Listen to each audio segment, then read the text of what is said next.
Ready ready ready.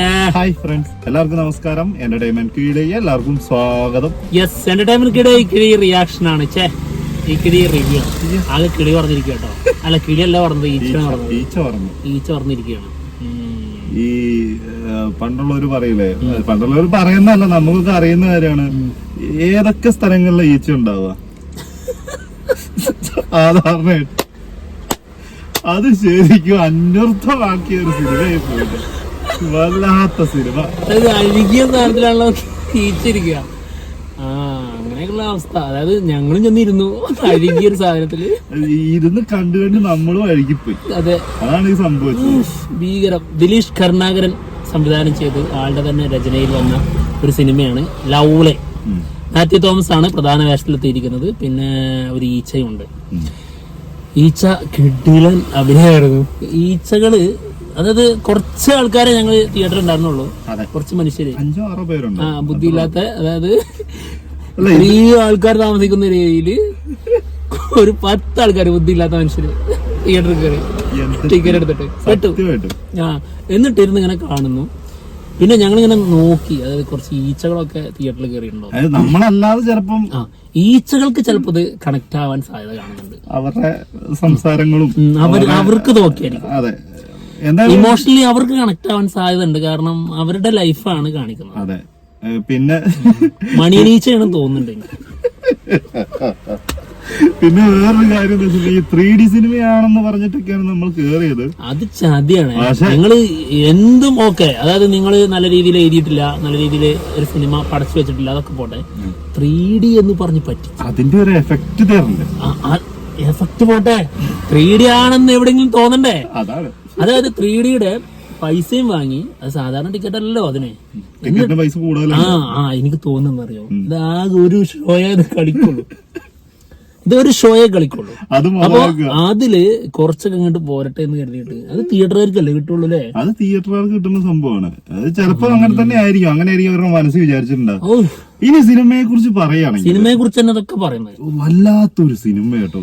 അതായത് നീ ചോദിച്ചില്ലേ, ഇങ്ങനെ ഊളത്തര എഴുതി വെക്കുമ്പോ ഒന്ന് ചിന്തിച്ചുകൂടെ, ഇതൊരു സിനിമയാണ്, ഇത് കുറച്ച് ആൾക്കാർ കാണും, കുറച്ചെങ്കിലും ബുദ്ധിയില്ലാത്ത ആരെങ്കിലും വന്നാൽ കേറി പെട്ടുപോകുമല്ലോ.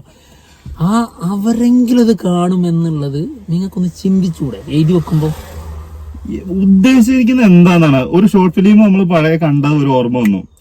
ആ ഒരു ഉറുമ്പിനെ വളർത്തുന്ന ഒരു പയ്യന്റെ കഥ. അതായത് അതായത് ഒരു ജയിലിൽ നിന്ന് ഒരാള് ഇറങ്ങുന്നു.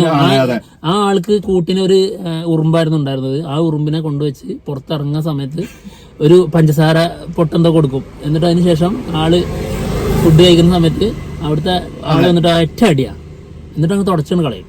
ഇതായിരുന്നു ആ ഷോർട്ട് ഫിലിം. കുറച്ച് മുമ്പ് കണ്ടതാ. ഈ സാധനം തന്നെയാണ് ഒരു സിനിമ ചെയ്ത് നോക്കുമ്പോ, ഇതിനായിട്ട് ഇറങ്ങിത്തിരിക്കുമ്പോ കുറച്ച് എന്തെങ്കിലും ഒരു സ്റ്റോറി സ്വന്തമായിട്ടെങ്കിലും ഉണ്ടാക്കണ്ടേ. ഇനി അത് പോട്ടെ, ഇത് കാണുമ്പോ മനസ്സിലാവൂലേ ഇതൊരു സിനിമക്കുള്ളത് ഇല്ലാന്ന്. പിന്നെ അത് എങ്ങനെ മുന്നോട്ട് വലിച്ചു നീട്ടി കൊണ്ടുപോകാൻ പറ്റും? വലിച്ചു നീട്ടി കൊണ്ടുപോകണ കണ്ടിട്ടുണ്ട്, പക്ഷെ ഇത് വലിച്ചു നീട്ടി കൊണ്ടുപോകാൻ ആൾക്ക് പറ്റിയിട്ടില്ല. ഇതിനകത്ത് ഞാൻ തുടക്കത്തിൽ പറഞ്ഞപ്പോ നിങ്ങൾ ചിലപ്പോ കോമഡിക്ക് പറഞ്ഞാന്ന് വിചാരിച്ചിട്ടുണ്ടാവും, എവിടെ ഈച്ച ഉണ്ടാവുക എന്നുള്ളത്. ഇത് ശരിക്കും അങ്ങനെയാണ്. കുറച്ച് പിന്നെ ഒരു അതെന്താ, അത് ലൈറ്റിന്റെ ആയിരിക്കും, ലൈറ്റിങ്ങിന്റെ ആയിരിക്കും. എന്താണെങ്കിലും പറയാൻ വന്നത്, കിട്ടില്ല മാസ രംഗങ്ങളൊക്കെ ഉണ്ട് കേട്ടോ സിനിമയില്. ഒരാളെ വിളിച്ചു വരുത്തിരിക്കുന്നത് അതിനുവേണ്ടി മാത്രം.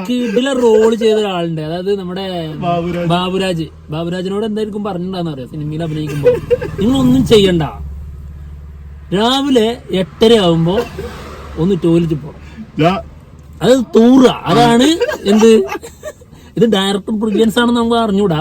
കാരണം ആ സീന് കാണിച്ചതിന് ശേഷമാണ് ഈച്ച പ്രത്യക്ഷപ്പെടുന്നത്. അപ്പൊ മണിയൻ ഈച്ചയാണെന്നുള്ളത് ഞങ്ങൾക്ക് അതിന് മനസ്സിലായി. അതിനു വേണ്ടിട്ട് മാസിട്ട് ഫുള്ള് BGM ഒക്കെ ഇട്ടിട്ട് മൂപ്പര് അതോ ആ സമയത്ത് ഒരു സോങ് ഇട്ട് കൊടുക്കണ്ട്. ചെയ്ത സോങ് ആണോ എന്റെ പൊന്നെ. ഏതൊരു അല്ല, ഞാൻ കാര്യം ചോദിക്കട്ടെ. ഇപ്പൊ നമുക്കറിയാം ഒരു സിനിമയുടെ പിന്നണിയിൽ പ്രവർത്തിക്കുന്നു, അതിൻ്റെതായ വാല്യൂ കൊടുക്കണം. പക്ഷെ വാല്യൂ കൊടുക്കാൻ തോന്നൂല കേട്ടോ. ഉള്ള കാര്യം പറയാലോ, ഇങ്ങനെ ഇരുത്തി ടോർച്ചർ ചെയ്ത് കഴിഞ്ഞാല് സത്യം പറയാ ഭരണിപ്പാട്ടായിരിക്കും. മാത്യൂസിന്റെ ഒക്കെ കാര്യം, മാത്യൂസ് റൊമാൻസ് OTT വന്നതിന് ശേഷം ആളുടെ പെർഫോമൻസിനെ കുറിച്ചിട്ട് എല്ലാരും പറയുന്നുണ്ട്. അതിന്റെ എന്താ പറയാ അത്രയ്ക്കില്ലെങ്കിലും അത്രയ്ക്ക് വെറുപ്പിക്കലില്ല. അത്രയ്ക്ക് വെറുപ്പിക്കലില്ലെങ്കിലും അതിന്റെ അടുത്തൊക്കെ വരും. ഉഫ്, ഇതില് എങ്ങനെ നമുക്ക് കാണുമ്പോ ഇറിറ്റേഷൻ വരികയാണ് സിനിമ കാണുമ്പോ. ഒരു സീന് ഇന്നതിന് വേണ്ടിയിട്ടെങ്കിലും നമ്മളിപ്പോ ഒരു കാര്യത്തിലേക്ക് എത്തിക്കാൻ വേണ്ടിയിട്ട് ഒരു സീന്, ആ സീന് പരാജയമാവാം, അതെ, പക്ഷെ ഒരു സീനിന് കണക്ഷനെങ്കിലും കൊടുക്കുമല്ലോ. ഇത് എന്തിനാണ് ഇതിലെ പിന്നെ ഇത് അതേപോലെ മനോജ് വിജയൻ എന്തിനാ അയാള് കുറെ തിന്നാൻ വേണ്ടി വന്നിരിക്കും. അയാൾക്ക് ഫുഡ് നല്ലത് കിട്ടിയത് അയാള് ഹാപ്പിയാണ്. എന്ത് ക്യാരക്ടറൊക്കെയാണെന്നാണ് നമുക്ക് മനസ്സിലാവാത്തത്. എങ്ങനെ അല്ല, നിങ്ങൾക്ക് ഒരു സിനിമ ചെയ്യണം, ഓക്കെ, നിങ്ങൾ ഇതിനേക്കാൾ നല്ലത് ഏതെങ്കിലും നല്ല സിനിമ ഇറങ്ങിയത് റീമേക്ക് ചെയ്യും. സത്യം ഇതെന്തിനാണ് ഇങ്ങനത്തെ സാധനമൊക്കെ എടുത്ത് ഒരു 10 ഷോട്ട് ഉണ്ടാവും 3D. 10 ഉണ്ടോ? 10 ഇല്ല. അതും ആ ഈച്ച വരുന്ന സമയത്ത് ഈച്ച നമ്മുടെ മുന്നിലേക്ക് വരുമ്പോ മാത്രമാണ് നമുക്ക് 3D കിട്ടുന്നത്. എന്നിട്ട് 3D വെച്ച് ഞങ്ങള് ഇത് എടുത്തു കഴിഞ്ഞാൽ ബ്ലറും